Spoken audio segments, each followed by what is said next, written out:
धनबाद से ताजा खबर।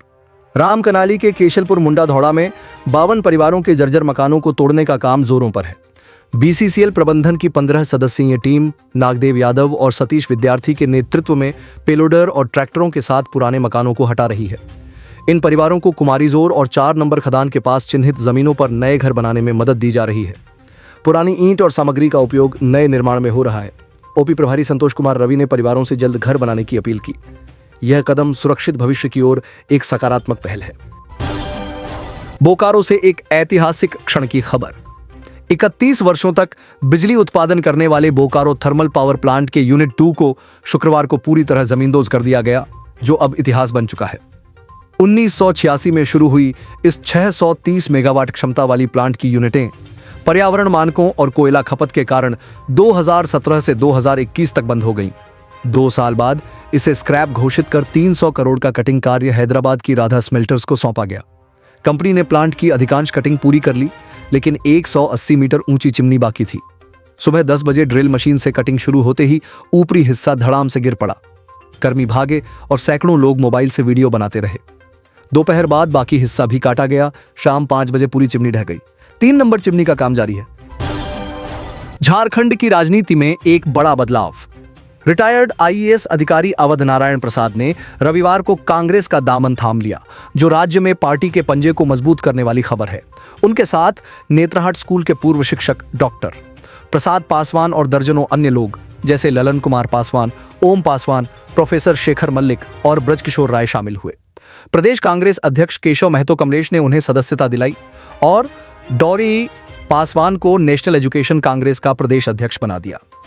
कार्यक्रम में विधायक दल नेता प्रदीप यादव, पूर्व अध्यक्ष राजेश ठाकुर, रविंद्र सिंह और सतीश पाल मुंजनी जैसे वरिष्ठ नेता मौजूद थे। कमलेश ने कहा कि पासवान के शिक्षा और समाज सेवा अनुभव से पार्टी को नई ऊर्जा मिलेगी, जबकि यादव और ठाकुर ने जोर देकर बताया कि यह जुड़ाव कांग्रेस के जनसेवा मिशन को सशक्त करेगा। झारखंड से एक क्रांतिकारी स्वास्थ्य पहल की खबर। मुख्यमंत्री हेमंत सोरेन के निर्देश पर राज्य में 700 अबुआ मेडिकल स्टोर खुलेंगे, जहां गरीबों को मुफ्त दवाइयां मिलेंगी ताकि सुदूर इलाकों तक इलाज पहुंचे और किसी की जान न जाए। सोमवार को स्वास्थ्य मंत्री डॉक्टर इरफान अंसारी से मुलाकात में सीएम ने यह फैसला लिया, जो पहले चरण में लागू होगा और बाद में और स्टोर बढ़ाए जाएंगे। मंत्री ने इसे गरीबों और महिलाओं के सशक्तिकरण का बड़ा कदम बताया। यह निर्देश 17 सितंबर से 2 अक्टूबर तक चलने वाले राष्ट्रीय स्वस्थ नारी और सशक्त परिवार अभियान की बैठक में दिया गया, जिसका शुभारंभ प्रधानमंत्री नरेंद्र मोदी इंदौर से करेंगे। झारखंड में पंचायत से मेडिकल कॉलेज तक स्वास्थ्य शिविर लगेंगे, जहां महिलाओं और किशोरियों पर फोकस होगा। Blood donation, BP, sugar, cancer screening, पोषण सलाह और आभा, आयुष्मान व दिव्यांग कार्ड बनेंगे। बैठक में स्वास्थ्य सचिव अजय कुमार सिंह और एनएचएम निदेशक शशि प्रकाश झा भी थे और सीएम ने अभियान में शामिल होने का न्योता स्वीकार किया। यह कदम झारखंड के स्वास्थ्य ताने बाने को मजबूत करेगा। झारखंड में मानसून की विदाई से पहले एक और बारिश का दौर। भारत मौसम विज्ञान विभाग ने सोमवार को अलर्ट जारी किया कि 5 जिलों गिरिडीह, धनबाद, देवघर, दुमका और जामताड़ा में भारी से बहुत भारी बारिश हो सकती है, जबकि 12 जिलों गोड्डा, साहिबगंज, पाकुड़, कोडरमा, हजारीबाग, रामगढ़, बोकारो, रांची, खूंटी, सरायकेला खरसावां, पश्चिमी सिंहभूम और पूर्वी सिंहभूम में भारी बारिश की संभावना है। मौसम केंद्र रांची के उप निदेशक अभिषेक आनंद ने बताया कि उत्तर पूर्वी और मध्य भागों में ऑरेंज अलर्ट है, जहां 30 से 40 किलोमीटर प्रति घंटा की तेज हवाएं, गर्जन और वज्रपात भी संभव।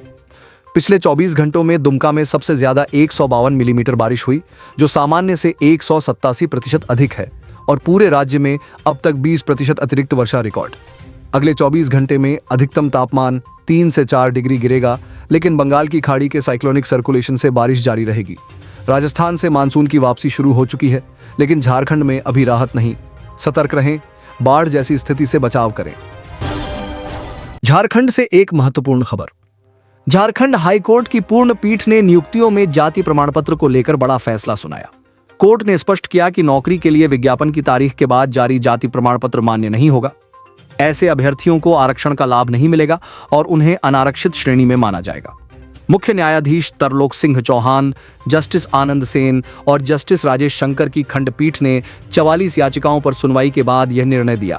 याचिकाकर्ताओं ने सुप्रीम कोर्ट के राम कुमार गिजरोया केस का हवाला देते हुए तर्क दिया कि जाति प्रमाण पत्र जन्म आधारित है, समय आधारित नहीं। लेकिन आयोग ने कहा कि विज्ञापन तारीख तक का ही प्रमाण पत्र मान्य है, जिसे कि कोर्ट ने स्वीकार किया।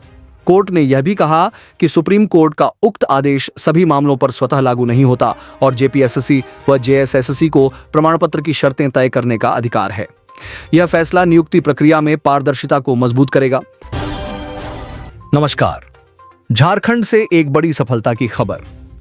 हजारीबाग जिले के पंतिर्ती जंगल में सोमवार सुबह सुरक्षा बलों और माओवादियों के बीच जोरदार मुठभेड़ हुई, जिसमें 1 करोड़ रुपए के इनामी शीर्ष माओवादी नेता सहदेव सोरेन समेत 3 वरिष्ठ उग्रवादी मारे गए। सहदेव सोरेन भारतीय कम्युनिस्ट पार्टी माओवादी की केंद्रीय समिति के सदस्य थे और पूर्वी भारत के सबसे खतरनाक माओवादियों में शुमार।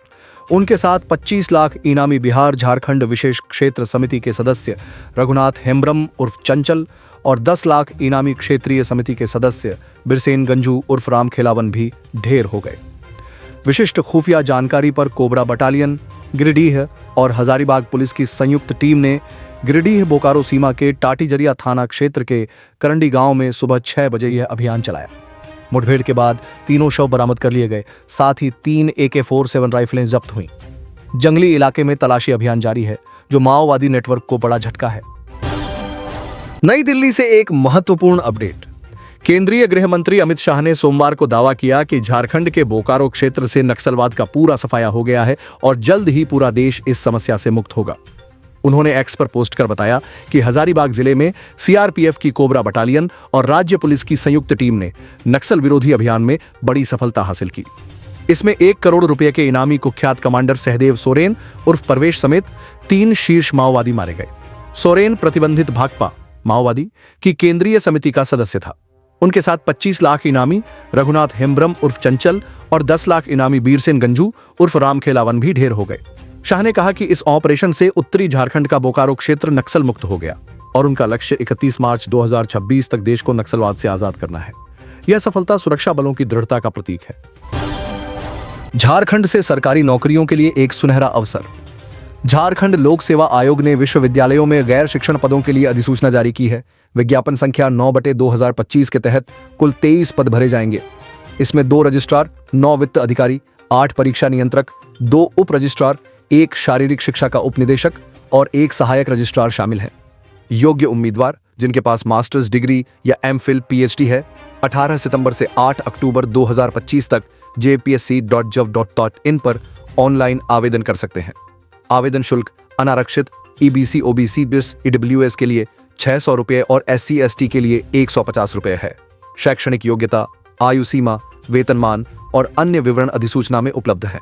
यह भर्ती हजारों युवाओं के करियर को नई ऊंचाइयों पर ले जा सकती है। जल्दी आवेदन करें। झारखंड के पालोजोरी से एक अहम खबर। सोमवार को पूर्व विधायक रणधीर कुमार सिंह की अगुवाई में भाजपा कार्यकर्ताओं ने प्रखंड मुख्यालय पर धरना प्रदर्शन कर झारखंड सरकार की जनविरोधी नीतियों और बिगड़ती कानून व्यवस्था के खिलाफ जोरदार विरोध जताया।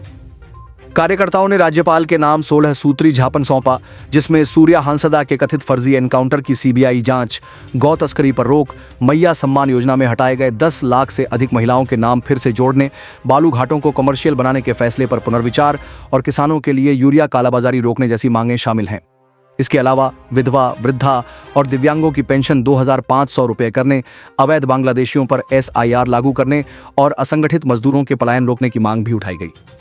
रणधीर सिंह ने चेतावनी दी कि यदि सुधार नहीं हुआ तो भाजपा सड़क से सदन तक आंदोलन करेगी। धरने में पिंटू हालदार, संतोष शाह, अजय शर्मा समेत कई कार्यकर्ता मौजूद थे और सरकार के खिलाफ जमकर नारेबाजी हुई। यह प्रदर्शन राज्य में बदलाव की मांग को और तेज करता है। रांची से शिक्षा क्षेत्र की एक अहम खबर। झारखंड में स्कूली विद्यार्थियों में प्राइवेट कोचिंग पर निर्भरता बढ़ रही है। केंद्रीय सांख्यिकी मंत्रालय के हालिया सर्वे के अनुसार राज्य में 39.7% स्कूली बच्चे स्कूल के अलावा कोचिंग का सहारा ले रहे हैं। इनमें 42.6% छात्र और 36.3% छात्राएं शामिल हैं। शहरी क्षेत्रों में यह निर्भरता ग्रामीण क्षेत्रों से दोगुनी है, जहां 51.8% शहरी विद्यार्थी कोचिंग लेते हैं और औसतन 4065 रुपये खर्च करते हैं, जबकि ग्रामीण क्षेत्रों में यह आंकड़ा 46.9% और 1794 रुपये है। झारखंड में प्रति विद्यार्थी औसत कोचिंग खर्च 2220 रुपये है, जो राष्ट्रीय औसत 2409 रुपये से कम है। सर्वे बताता है कि कोचिंग की जरूरत कक्षा 6 से 10 तक सबसे ज्यादा है, जहां 71.9% विद्यार्थी कोचिंग लेते हैं, लेकिन 12वीं में यह घटकर 54.1% हो जाता है। यह स्थिति शिक्षा प्रणाली और आर्थिक असमानता पर सवाल उठाती है। झारखंड से शिक्षा क्षेत्र की एक महत्वपूर्ण खबर। झारखंड हाईकोर्ट के आदेश के बाद राज्य सरकार ने बिना मान्यता वाले स्कूलों के लिए बड़ा कदम उठाया है। झारखंड निःशुल्क और अनिवार्य बाल शिक्षा का अधिकार नियमावली में संशोधन कर सभी स्कूलों के लिए मान्यता अनिवार्य कर दी गई है। शिक्षा विभाग ने इसके लिए ऑनलाइन पोर्टल में बदलाव शुरू कर दिए हैं और सितंबर 2025 तक यह प्रक्रिया पूरी हो जाएगी। अक्टूबर से स्कूल ऑनलाइन आवेदन जमा कर सकेंगे। पिछले साल की रिपोर्ट के मुताबिक झारखंड में 5,879 बिना मान्यता वाले स्कूलों में 8,37,879 बच्चे पढ़ते हैं और 46,421 शिक्षक कार्यरत हैं, जो देश में सबसे अधिक है। केंद्र सरकार ने 31 मार्च 2025 तक मान्यता की समय सीमा तय की थी, लेकिन अब संशोधित नियमावली के तहत आवेदन शुल्क हटा दिया गया है और सभी स्कूलों को मान्यता प्रक्रिया में शामिल होना होगा। शिक्षा सचिव उमाशंकर सिंह ने कहा कि पोर्टल तैयार हो रहा है और जिला स्तर पर आवेदन प्रक्रिया जल्द शुरू होगी।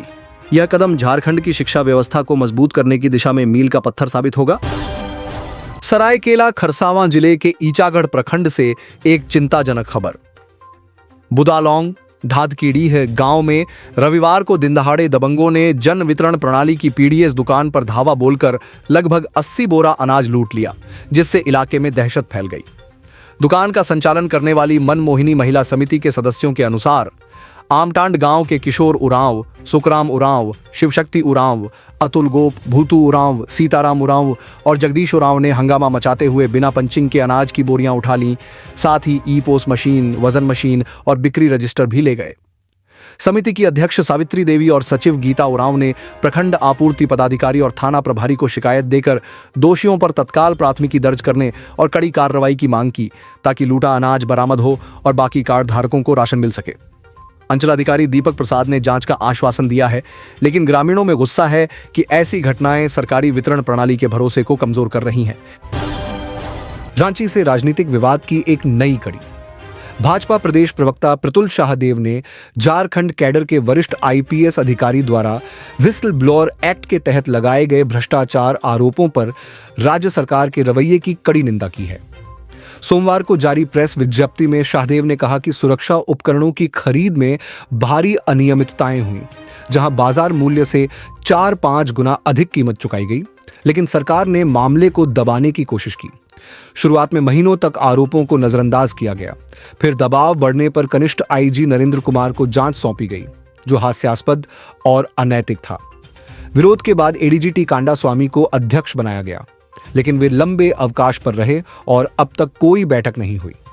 शाहदेव ने इसे भ्रष्टाचार पर पर्दा डालने की साजिश बताया, जो व्हिसल ब्लोअर एक्ट की भावना के विरुद्ध है। यह एक्ट सूचना देने वाले को सुरक्षा देता है, लेकिन यहां व्हिसल ब्लोअर को असुरक्षित कर आरोपितों को बचाया जा रहा है।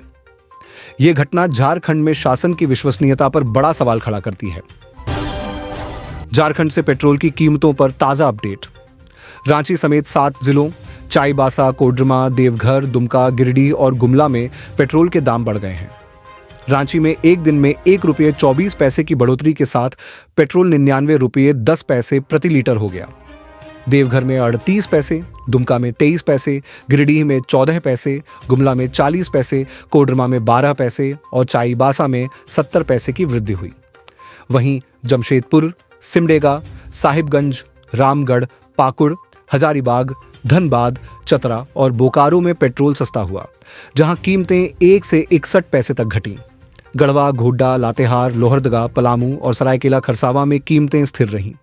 सबसे महंगा पेट्रोल गढ़वा और पलामू में 99 रुपये 60 पैसे, जबकि सबसे सस्ता खूंटी में 97 रुपये 78 पैसे प्रति लीटर है। यह बदलाव आम लोगों की जेब पर असर डाल सकता है। रांची से एक आध्यात्मिक और सांस्कृतिक महत्व की खबर।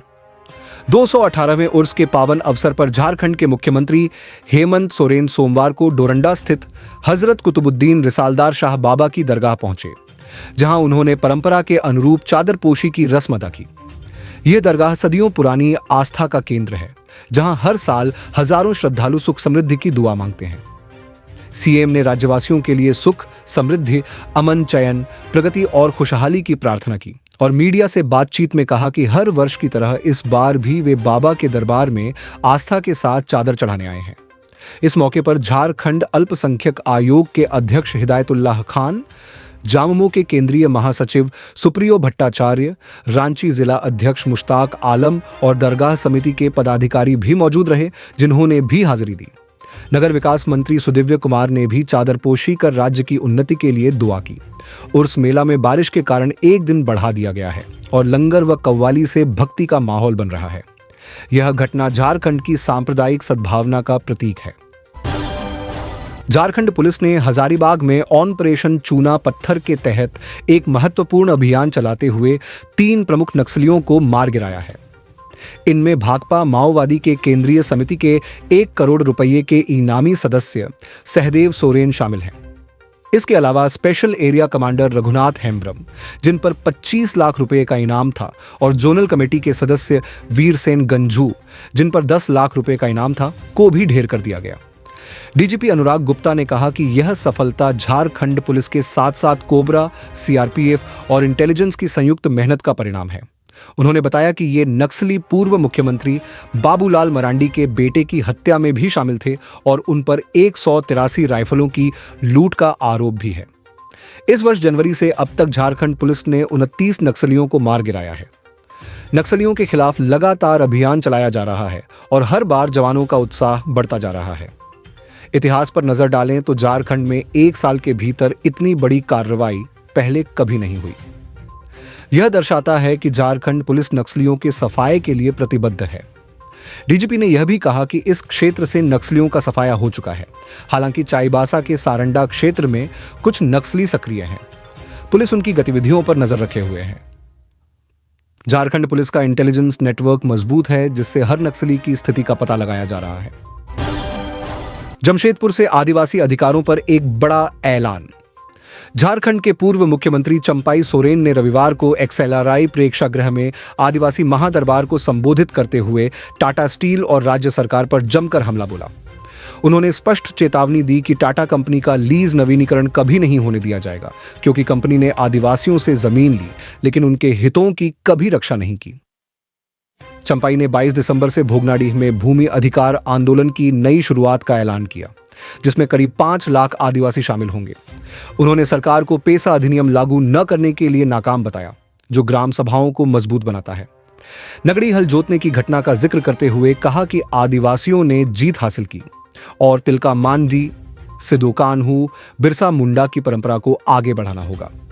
दान पत्र के जरिए CNT-SPT एक्ट तोड़कर जमीन लूटने का आरोप लगाते हुए कहा कि भोगनाडीह, बैसी में इन्हें वापस लेने का फैसला होगा।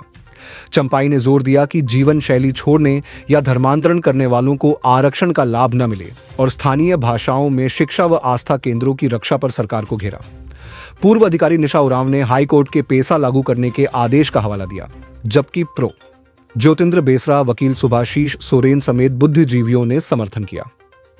आयोजन आदिवासी सामता सुशार अखाड़ा ने किया, जिसमें झारखंड, पश्चिम बंगाल व ओडिशा से हजारों पहुंचे। लेकिन 2 बार बिजली कटने पर चंपाई ने नाराजगी जताई कि ऐसी साजिशें आदिवासी आवाज नहीं दबा सकती। चाईबासा से एक दर्दनाक सड़क हादसे की खबर। पश्चिमी सिंहभूम जिले के हाटगम्हरिया थाना क्षेत्र में सोमवार दोपहर करीब 12 बजे NH 75 पर हाटगम्हरिया जैतगढ़ मार्ग पर एक कमांडर जीप और ट्रेलर की आमने सामने जोरदार टक्कर हो गई, जिसमें छोटा महुलडीहा पंचायत के 3 लोगों की मौके पर मौत हो गई। हाटगम्हरिया के साप्ताहिक बाजार से लौट रहे जगन्नाथपुर के रघुनाथपुर और आमजोड़ा गांव के दर्जनों यात्री सवार जीप कुइड़ा जंगल के पास दुर्घटनाग्रस्त हो गई। मृतकों में जीप चालक चंद्रमोहन हेम्ब्रम, यात्री रामो हाइब्रू और कैरा सिंकू शामिल हैं। टक्कर इतनी तेज थी कि जीप का अगला हिस्सा चूरन हो गया और यात्री सड़क पर बिखर गए। हादसे में कई लोग घायल भी हुए, जिनमें से गोपाल सिंकू, रघुनाथ सिंकू, जोटिया हाइब्रू और संजू हैसा के अलावा 2 अन्य की रास्ते में ही मौत हो गई। सूचना पर हाटगम्हरिया पुलिस और ग्रामीणों ने बचाव कार्य किया। घायलों को सदर अस्पताल रेफर किया गया। यह हादसा सड़क सुरक्षा पर सवाल खड़ा करता है। लातेहार से एक अनूठी धार्मिक परंपरा की खबर।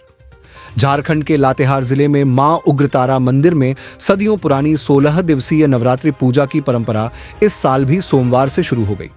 रांची से 110 किलोमीटर दूर यह मंदिर आस्था का प्रमुख केंद्र है, जहां नवरात्रि 9 की बजाय 16 दिन मनाई जाती है। मंदिर के पुजारी पंडित गोविंद वल्लभ मिश्रा ने बताया कि इस दौरान गर्भगृह में भक्तों का प्रवेश वर्जित है और पुजारी भक्तों द्वारा लाए नारियल और मिश्री जैसे प्रसाद को देवी को चढ़ाते हैं। नवरात्रि की शुरुआत कलश स्थापना से होती है और 21 सितंबर को मां गौरा के आगमन पर बकरे की बलि दी जाएगी। पूजा के अंतिम दिन विजयादशमी पर मां भगवती को पान अर्पित किया जाता है और जब पान उनके आसन से गिरता है तभी विसर्जन की रस्म शुरू होती है। यह अनोखी परंपरा हर साल हजारों भक्तों को आकर्षित करती है, जो भक्ति और श्रद्धा के साथ मां उग्रतारा के दर्शन के लिए पहुंचते हैं। यह आयोजन झारखंड की समृद्ध सांस्कृतिक विरासत को दर्शाता है। लातेहार के बालूमाथ से एक प्रेरणादायक खबर। झारखंड सरकार ने अपनी जन कल्याणकारी योजनाओं को ग्रामीणों तक पहुंचाने के लिए सोमवार को बालूमाथ प्रखंड के गांवों में प्रचार वाहन भेजा।